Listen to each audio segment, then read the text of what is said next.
Hi అండి, అందరికీ నమస్తే. Welcome to my channel. ఈరోజు దొండకాయ ఫ్రై చేస్తున్నాను.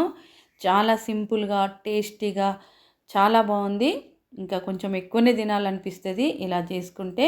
ముందుగా నేనైతే దొండకాయలు అర కేజీకి పైనే తీసుకున్నాను. చూస్తున్నారు కదా, ఇవి మంచిగా ముచ్చికలు కట్ చేసుకొని చక్కగా కడిగేసుకొని మంచిగా నిలువుగా కట్ చేసుకోవాలి. చూసారు కదా ఎంత ఫ్రెష్గా ఉన్నాయో దొండకాయలు. ఇలా కట్ చేసుకున్నాక మనం స్టవ్ మీద ప్యాన్ పెట్టేసుకుందాం. కొంచెం ఆయిల్ అనేది కొంచెం ఎక్కువనే వేసుకోవాలి. అలాగే పచ్చెనపప్పు అయితే వేసుకుందాం. ఈ వేపుడు కర్రీస్కి శనగపప్పు వేసుకుంటే తినేటప్పుడు టేస్ట్ డిఫరెంట్గా మంచిగా అనిపిస్తుంది. ఇంకా దీనిలోకి ఆవాలు, జీలకర్ర, కరివేపాకు ఇలా వేసుకొని వేయించుకోవాలి. ఇంకా ఉల్లిపాయలు కూడా నిలువుగా కట్ చేసుకోవాలి. మామూలుగా మనం కొన్ని కూరలకి అడ్డంగా కట్ చేసుకుంటాం కదా, వేపుడు కర్రీస్కి కొంచెం నిలువుగా కట్ చేసుకుంటే ఒకలాగా మంచిగా అనిపిస్తూ ఉంటుంది. సో అలాగే నేను పచ్చిమిర్చి కూడా ఒక 4 తీసుకొని ఇలా చీల్చినట్టుగా కట్ చేసుకొని వేసుకున్నాను.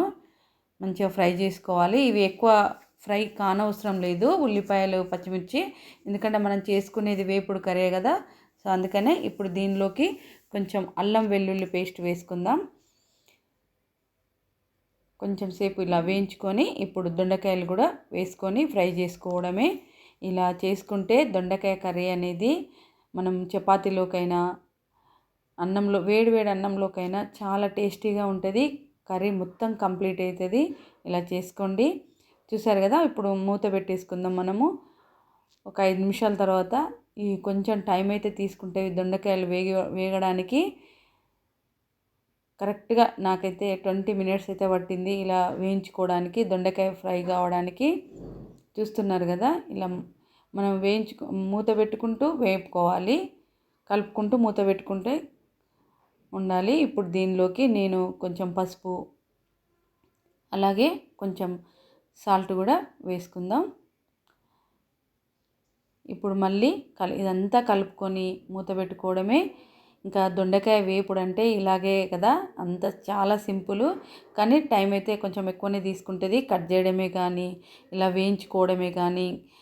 ఇలా అంతా వేగిన తర్వాత ఇప్పుడు కారం అయితే చివర్లో వేసుకోవాలి, మనకు సరిపడేంత కారము. అలాగే నేను కొంచెము 1/2 టేబుల్ స్పూను మిరియాల పొడి కూడా వేస్తున్నాను. చూస్తున్నారు కదా, కొంచెం టేస్ట్ డిఫరెంట్గా ఉంటుంది. మిరియాల పొడి వేసుకోండి. అలాగే ధనియాల పొడి 1 టేబుల్ స్పూన్ వేసుకొని చక్కగా కలిపేసుకోవాలి.